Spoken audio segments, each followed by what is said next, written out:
सोलापुरातील बोरामणी नाक्याजवळील जोशी गल्ली bank of इंडियासमोर भीषण अपघात घडला. अज्ञात वाहनाने जोरदार धडक दिल्यामुळे दुचाकीस्वार विनायक वसंतराव कुलकर्णी वय 38 यांचा जागीच मृत्यू झाला. मिळालेल्या माहितीनुसार विनायक हे MH13CV0246 या क्रमांकाच्या मोटरसायकलवरून जात असताना अज्ञात वाहनाने त्यांच्या दुचाकीला धडक दिली.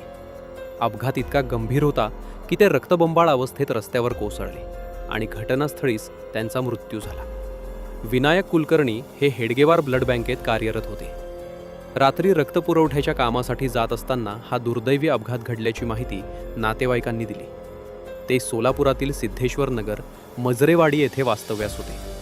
2 ते 3 वर्षापूर्वी त्यांचा विवाह झाला असून त्यांच्या मागे आई-वडील, भाऊ, बहीण, पत्नी आणि एक लहान मुलगी असा परिवार आहे. या घटनेमुळे परिसरात हळहळ व्यक्त होत आहे.